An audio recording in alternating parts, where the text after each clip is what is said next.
Hello friends, Helen ഹാപ്പിനെസ്സിൻ്റെ പുതിയൊരു വീഡിയോയിലേക്ക് എല്ലാവരെയും സ്വാഗതം. സംസാരിക്കുന്നത് നാസിഫ് അഹമ്മദ്, കൺസൾട്ടൻറ്റ് സൈക്കോളജിസ്റ്റ് ആണ്. ഈയിടെ നമ്മുടെ ക്ലിനിക്കിൽ വന്ന ഒരു ക്ലയൻറ്റിനെ കുറിച്ചാണ് നമ്മൾ ഇന്ന് പറയുന്നത്. കാനഡയിൽ ഒരു നഴ്സായിട്ടാണ് ഇയാൾ വർക്ക് ചെയ്യുന്നത്. കൂടെ ഫാമിലിയും കാര്യങ്ങളൊക്കെ ഉണ്ട്. അപ്പോൾ വന്നിട്ട് സംസാരിക്കുന്നത്, പറയുന്ന പ്രശ്നങ്ങൾ എന്താണെന്ന് വെച്ചാൽ, ഈയിടെയായിട്ട് വൈഫുമായിട്ട് വല്ലാതെ ദേഷ്യം പിടിച്ചു പോകുന്നുണ്ട്, ഒന്നും കയ്യിൽ നിൽക്കുന്നില്ല, പെട്ടെന്ന് കൺട്രോൾ പോയിട്ട് വല്ലാതെ ചൂടാകുന്നുണ്ട്. അപ്പോൾ അങ്ങനെ ചൂടാകുന്ന സമയത്ത് സ്വാഭാവികമായിട്ട് ഭാര്യ ഇപ്പം നന്നായിട്ട് ഇങ്ങോട്ട് ചൂടാകുന്നുണ്ട്. അപ്പോൾ പരസ്പരം കലഹിക്കാനേ ഇപ്പം നേരമുള്ളൂ. കാനഡയിലൊക്കെ വന്നിട്ട് രണ്ടുപേരും ഒരുമിച്ച് ജീവിക്കുക, നല്ലൊരു ഒരു ഒരു കുടുംബജീവിതമൊക്കെ ഉണ്ടാക്കുക എന്നുള്ള നിലക്കാണ് ഇവിടെ വന്നത്. പക്ഷെ വന്നത് മുതൽ ഇപ്പോൾ ഓരോ ആഴ്ചയും 2-3 തവണകളായിട്ട് നമ്മളിപ്പോൾ വഴക്ക് കൂടുകയാണ്. ഒരാഴ്ച അങ്ങനെ അങ്ങ് പോകും, അതിൻ്റെ ഇടയിൽ നന്നാകും, അത് കഴിഞ്ഞിട്ട് നമ്മൾ വീണ്ടും എന്താണ് ഈ ഒരു ഫൈറ്റിലേക്ക് തന്നെയാണ് പോകുന്നത്.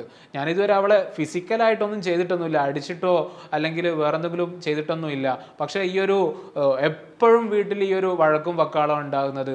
അതേപോലെ തന്നെ ഞാൻ കുറച്ചധികം സോഷ്യൽ മീഡിയാസും കാര്യങ്ങളൊക്കെ നോക്കാറുണ്ട്, കുറച്ച് റീൽസൊക്കെ ചെയ്യാനൊക്കെ ഇഷ്ടമുള്ള ഒരാളാണ്.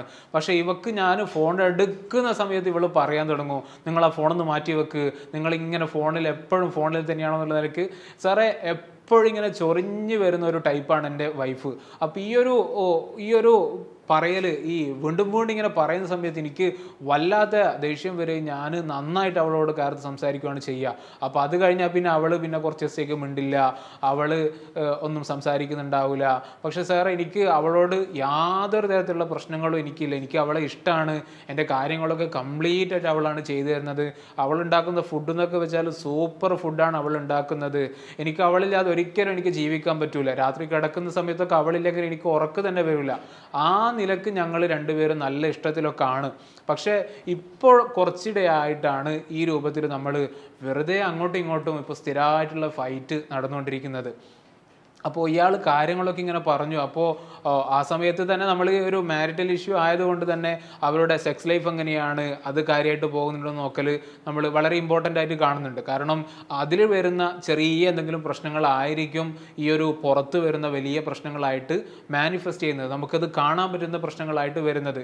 ഒരിക്കലും ഒരാൾ നേരെ വന്നിട്ട് സാർ എനിക്കിങ്ങനെ പ്രശ്നമുണ്ട് എന്നുള്ള നിലക്ക് പറയൂല. പലർക്കും മടിയാണ് ഉണ്ടാവുക, കുറഞ്ഞ ക്ലയൻസ് മാത്രമേ ആ നിലക്ക് നമ്മുടെ അടുത്ത് സംസാരിക്കുന്നുണ്ടാവും.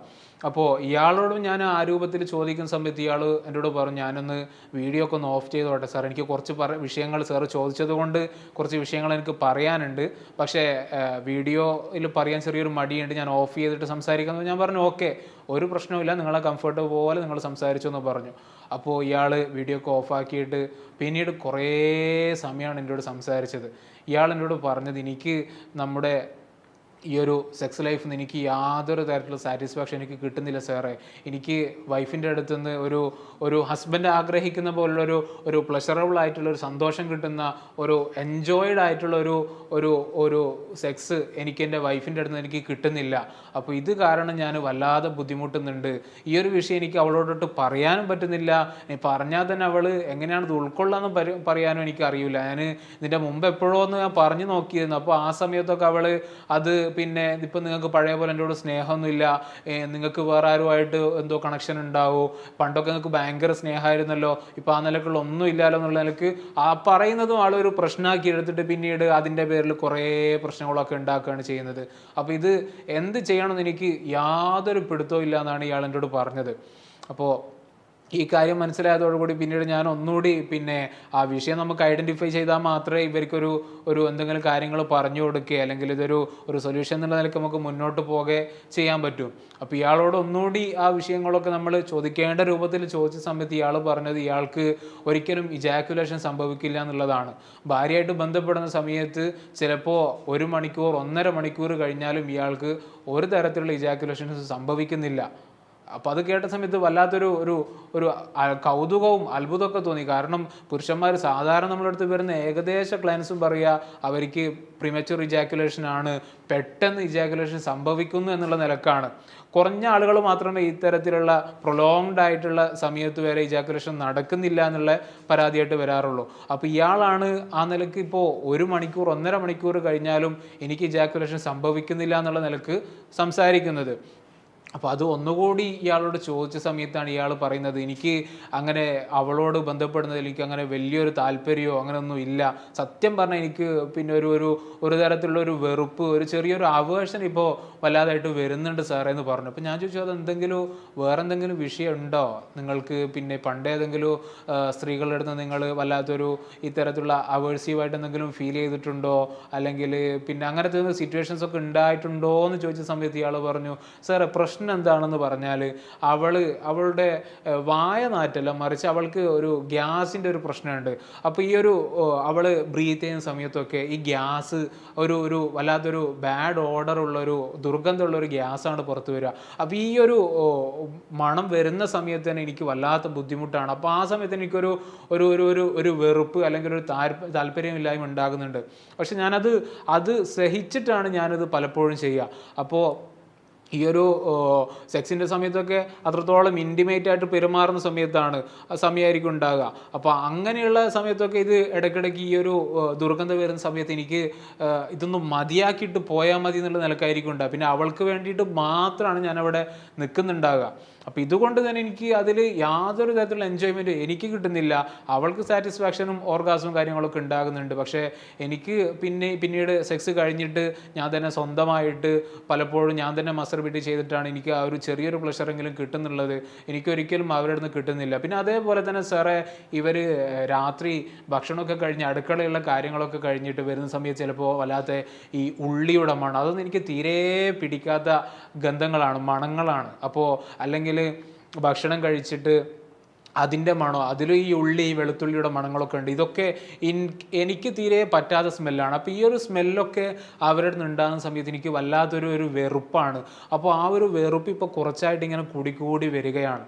അപ്പോൾ എനിക്ക് കാര്യങ്ങളൊക്കെ ഏകദേശം അത് പറഞ്ഞ സമയത്തൊക്കെ എനിക്ക് മനസ്സിലായിട്ടുണ്ടായിരുന്നു. നമ്മൾ സെക്സ് തെറാപ്പിയിലൊക്കെ പഠിക്കുന്ന ഒരു വിഷയമാണിത്, ഈ സെക്ഷൽ അവേർഷൻ്റെ കാരണങ്ങൾ. ഇതിന് പല കാരണങ്ങളുണ്ടാകും. ഇപ്പോൾ ഈയൊരു വ്യക്തിയുടെ കേസിൽ സംഭവിച്ചത് അവർക്ക് ഈ ഒരു ദുർഗന്ധം, ഈ ഗ്യാസിൻ്റെ പ്രശ്നം, അതേപോലെ തന്നെ ചിലപ്പോൾ ഈ ഡ്രസ്സിലുണ്ടാകുന്ന ദുർഗന്ധങ്ങൾ, അതായത് അടുക്കളയിൽ പോയിട്ട് പണിയും കഴിഞ്ഞിട്ട് നേരെ ഹസ്ബൻഡിൻ്റെ അടുത്തേക്ക് വരികയാണ് ചെയ്യുന്നത്. ഒരിക്കലും ആ ഒരു സ്ത്രീ ഈ രൂപത്തിൽ ചിന്തിക്കുന്നുണ്ടാവില്ല. പക്ഷേ ഈ ഒരു ഹസ്ബൻഡിന് അത് വല്ലാത്ത പ്രശ്നമാണ് ഉണ്ടാക്കുന്നത്. അയാൾക്ക് ഒരിക്കലും ഈ സെക്സിനോടുള്ള താല്പര്യം തന്നെ ഇയാൾക്ക് പോവുകയാണ് ചെയ്യുന്നത്. അത് കാരണം ഭാര്യയോട് മെല്ലെ മെല്ലെ അകൽച്ച തോന്നുകയാണ്. പക്ഷേ അതെന്തുകൊണ്ടാണ് ഈ ഒരു അകൽച്ച ഉണ്ടാകുന്നുള്ളത് അവർക്ക് മനസ്സിലാകുന്നില്ല. ഞാൻ നേരത്തെ തുടക്കത്തിൽ പറഞ്ഞതുപോലെ ഈ സെക്സ് ലൈഫിലുണ്ടാകുന്ന ചെറിയ പ്രശ്നമാണിത്. പക്ഷെ ആ ഒരു പ്രശ്നം വന്നപ്പോഴൊക്കെ തന്നെ ഇവർ തമ്മിലുള്ള ഒരു ഇമോഷണൽ അറ്റാച്ച്മെൻറ്റ് അത് വളരെ അധികമായിട്ട് കുറഞ്ഞു. അവർ തമ്മിൽ ഇപ്പോൾ വളരെ ഡിസ്റ്റൻസിലാണ് രണ്ടുപേരും ജീവിക്കുന്നത്. നമ്മളൊന്ന് ആലോചിച്ച് നോക്കി, ഇപ്പോൾ കാനഡയിലൊക്കെ ഒരു ഹസ്ബൻഡും വൈഫുമാണ്. നമ്മളൊക്കെ ഒരു മനസ്സിലുണ്ടാകുന്ന ഒരു കൺസെപ്റ്റ് എന്ന് പറഞ്ഞാൽ, അവർ ഭയങ്കര സന്തോഷത്തിലായിരിക്കും ഉണ്ടാകുക, അവരുടെ കാര്യങ്ങളൊക്കെ വളരെ ഹാപ്പി ആയിരിക്കും, രണ്ടുപേരും വർക്ക് ചെയ്യുന്നുണ്ട്, രണ്ടുപേരും അധ്വാനിക്കുന്നുണ്ട്, പിന്നെ അത്യാവശ്യം പൈസയും കാര്യങ്ങളൊക്കെ ഉണ്ടാകും, എപ്പോഴും ഇങ്ങനെ ട്രിപ്പിന് പോയി ഇതൊക്കെ ആയിരിക്കും ഉണ്ടാകുക. പക്ഷേ ഇവരുടെ ഒരു റിയൽ ലൈഫ് നിങ്ങളൊന്ന് ആലോചിച്ച് നോക്ക്. അവർ അധ്വാനിക്കുന്നതും പോകുന്നതും അതൊക്കെ വെറുതെയാണോ, ജീവിക്കുന്നതിന് എന്തിനാണ് ഒരു ചിന്തയിലാണ് ഇപ്പോൾ അവരുള്ളത്. കാരണം ഒരിക്കലും രണ്ടുപേർക്കും വേണ്ട രൂപത്തിലുള്ള ഒരു സാറ്റിസ്ഫാക്ഷൻ കിട്ടുന്നില്ല. അതെന്ന് മാത്രമല്ല, എപ്പോഴും പരസ്പരം കലഹിച്ചുകൊണ്ടാണ് അവരുടെ ജീവിതം ഇപ്പോൾ മുന്നോട്ട് പോയിക്കൊണ്ടിരിക്കുന്നത്. അപ്പോൾ ഇതിൽ നിന്ന് സ്വാഭാവികമായിട്ട് ഇങ്ങനെയുള്ളൊരു റിലേഷൻഷിപ്പിൽ ഉണ്ടാകുന്ന സമയത്താണ് ഇപ്പം ഭാര്യ ആണെങ്കിൽ വേറൊരാളെ നോക്കുന്ന ഒരു അവസ്ഥയിലേക്ക് പോകും, ഭർത്താവാണെങ്കിൽ വേറൊരു പങ്കാളിയെയും. അത് സ്വാഭാവികമായിട്ടും ഇത്തരത്തിലുള്ളൊരു ബന്ധത്തിലുണ്ടാകുമ്പം ആളുകൾക്ക് തോന്നുന്നൊരു കാര്യമാണത്. നമ്മൾ നല്ലൊരു മാരിറ്റൽ റിലേഷൻഷിപ്പ് അല്ലെങ്കിലാണ് നമ്മൾ വേറൊരു എക്സ്ട്രാ മാരിറ്റൽ ആയിട്ടുള്ള വേറൊരു അഫെയറിലേക്ക് നമ്മൾ പോകുന്നത്. അപ്പോൾ ഇവരോട് ഞാൻ ചില കാര്യങ്ങളൊക്കെ പറഞ്ഞു കൊടുത്തിട്ടുണ്ടായിരുന്നു. നമ്മൾ ഈ സെക്സ് തെറാപ്പിയിൽ പഠിക്കുന്നൊരു വിഷയമാണ് സെക്ഷൽ അവേർഷൻ. അപ്പോൾ അതിൽ നമ്മൾ പ്രധാനമായിട്ടും ചെയ്യുക ഓർഗാസ്മിക് റീട്രെയിനിങ് എന്ന് പറയുന്ന ഒരു വിഷയമാണത് നമ്മൾ ചെയ്തു കൊടുക്കുക. അപ്പോൾ അതിൻ്റെ കാര്യങ്ങളൊക്കെ പറഞ്ഞു കൊടുത്തു, ഏത് രൂപത്തിലാണ് നിങ്ങൾ ഈ ഒരു വിഷയം ചെയ്യേണ്ടതെന്നൊക്കെ പറഞ്ഞു കൊടുത്തു. ആ രൂപത്തിലാണ് ആ ഒരു സെഷൻ അവസാനിപ്പിച്ചത്. പക്ഷേ ഇത് ഇയാളോട് മാത്രം പറഞ്ഞതുകൊണ്ട് ഈ ഒരു വിഷയം ഇവിടെ പരിഹാരമാവില്ല. അയാളുടെ ഭാര്യയോടും കൂടി പറയേണ്ട വിഷയമായിരുന്നു അത്.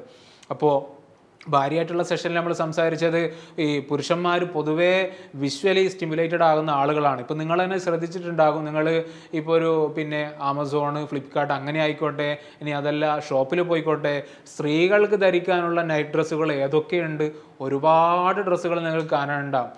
വലയുള്ളത്, വലയില്ലാത്തത്, കീറുള്ളത്, കീറില്ലാത്തത്. പുരുഷന്മാർക്ക് ധരിക്കാനുള്ളതോ എത്രയൊക്കെ കാണാൻ പറ്റും. നമ്മുടെ കേരളത്തിലൊക്കെ ആണെങ്കിൽ പൊതുവേ മുണ്ടായിരിക്കും ഉണ്ടാകുക, ധോത്തീസ് ആയിരിക്കും ഉണ്ടാകുക. ഇപ്പോൾ ഷോർട്സും കാര്യങ്ങളൊക്കെ അതും ഉണ്ടാവും. ഇതല്ലാതെ വലയുള്ള ഷോർട്സ്, വലയില്ലാത്ത ഷോർട്സ് അങ്ങനെ ഏതെങ്കിലും നിങ്ങൾ കണ്ടിട്ടുണ്ടോ? എന്തുകൊണ്ടാണത്? എന്താണ് അതിൻ്റെ പിറകുള്ള സൈക്കോളജി? അത് വേറൊന്നുമല്ല, പുരുഷന്മാരൊക്കെ ഈ വിഷ്വൽ സ്റ്റിമുലേഷൻ്റെ ആളുകളാണ്. അവർക്ക് കാണുന്നതിൽ കൂടിയാണ് അവർക്ക് ഈ സ്റ്റിമുലേഷൻ ഉണ്ടാക്കുന്നത്. അപ്പോൾ ആ നിലക്ക് ഒരു ഭാര്യ എന്നുള്ള നിലക്ക് അവർ ശ്രദ്ധിക്കേണ്ട ഒരു വിഷയമാണ് എപ്പോഴും ആ ഒരു സ്റ്റിമുലേഷൻ തന്നെ കൊണ്ട് ആ ഒരു സ്റ്റിമുലേഷൻ ഹസ്ബൻഡിന് ഉണ്ടാകണം. അപ്പോൾ അതിന് വേണ്ടിയിട്ട് അവർ ആ രൂപത്തിലൊരു ഒരു ഒരു പ്രസൻറ്റേഷൻ അവർ ചെയ്യേണ്ടതുണ്ട്. പ്രസൻറ്റേഷൻ എന്ന് ഉദ്ദേശിക്കുന്നത് ഇപ്പോൾ രാത്രി കിടക്കുന്ന സമയത്തൊക്കെ ചിലപ്പോൾ അങ്ങനെയുള്ള നല്ല നൈറ്റ് ഡ്രസ്സുകൾ ഉപയോഗിക്കേണ്ടി വരും, ചിലപ്പോൾ നല്ല സുഗന്ധങ്ങൾ ഉപയോഗിക്കേണ്ടി വരും. ഇതൊക്കെ ഈ ഒരു സെക്ഷൽ പ്ലഷറിലേക്ക് ഒന്നുകൂടി നയിക്കുന്ന ഘടകങ്ങളാണ്. ഇപ്പോൾ ഈ വിഷയത്തിലൊക്കെ നിങ്ങൾ കണ്ടില്ലേ, ഇപ്പോൾ ഉള്ളിയുടെ ഗന്ധോ അല്ലെങ്കിൽ ഇവരുടെ ഗ്യാസിൻ്റെ ഒരു പ്രശ്നമോ, അതൊക്കെ ഉള്ളിയുടെ ഗന്ധമാണെങ്കിൽ ഡ്രസ്സ് മാറ്റുന്നത് കൂടി മതിയാകും. ഗ്യാസിൻ്റെ അങ്ങനെ വിഷയമാണെങ്കിൽ അത് ചിലപ്പോൾ ഡോക്ടറെ കാണിച്ചിട്ട് മാറ്റേണ്ടി വരും. പക്ഷെ ഇതൊക്കെ ഇവരുടെ സെക്സ് ലൈഫിനെ ബാധിക്കുന്നുണ്ട്, ഇവരെ ഓവറോൾ ലൈഫിനെ തന്നെ ബാധിക്കുന്ന രൂപത്തിലേക്ക് മുന്നോട്ട് പോവാണ്. അപ്പോൾ ഈ കാര്യങ്ങളൊക്കെ ഞാൻ അവിടെ പറഞ്ഞു കൊടുത്തു. അപ്പോൾ അതിനുള്ള ഗ്യാസ്ട്രോൻ്റെ ആളൊക്കെ കാണിച്ചു. പറഞ്ഞതുപോലെ ഡ്രസ്സും കാര്യങ്ങളൊക്കെ അവർ വീണ്ടും ഒന്നുകൂടി നന്നായിട്ട് ശ്രദ്ധിക്കാൻ തുടങ്ങി. കാരണം ഈ കാര്യങ്ങളൊന്നും അവർക്ക് അത്ര കണ്ട് അറിഞ്ഞുകൂടായിരുന്നു, പുരുഷന്മാർക്ക് ഇങ്ങനെയാണ് എന്നുള്ള രൂപത്തിൽ അറിയില്ലായിരുന്നു. അപ്പോൾ ആ ഒരു വിഷയം പറഞ്ഞു കൊടുത്ത സമയത്ത് തന്നെ ഒരുപാട് മാറ്റങ്ങളാണ് പിന്നീട് ഉണ്ടായത്. അതേപോലെ തന്നെ ഹസ്ബൻഡിനോട് ഞാൻ ഈ ഒരു കമ്മ്യൂണിക്കേഷൻ നിലനിർത്താൻ വേണ്ടിയിട്ട് നിന്നുപോയ കമ്മ്യൂണിക്കേഷൻസ് വീണ്ടും, കാരണം സ്ത്രീകൾ ഹസ്ബൻഡിനോട് ഒരുപാടായിട്ട് സംസാരിക്കണം. ഈ ഒരു സംസാരം അവിടെ നിന്ന് പോയിട്ടുണ്ടെങ്കിൽ അവിടെ കാര്യമായിട്ട് എന്തോ ഒരു പ്രശ്നമുണ്ടെന്നാണ് നമ്മൾ മനസ്സിലാക്കേണ്ടത്. അപ്പോൾ ആ നിലയ്ക്ക് രണ്ടുപേരും ചെയ്ത സമയത്ത് നല്ലൊരു വളരെ മനോഹരമായിട്ടുള്ള ഒരു റിലേഷൻഷിപ്പായിട്ട്, ദാമ്പത്യ ജീവിതമായിട്ട് അവരുടെ ജീവിതം മാറിയിട്ടുണ്ടായിരുന്നു. അപ്പോൾ ഏതായാലും പുതിയൊരു വീഡിയോയുമായിട്ട് നമുക്ക് വീണ്ടും കാണാം. താങ്ക്സ്.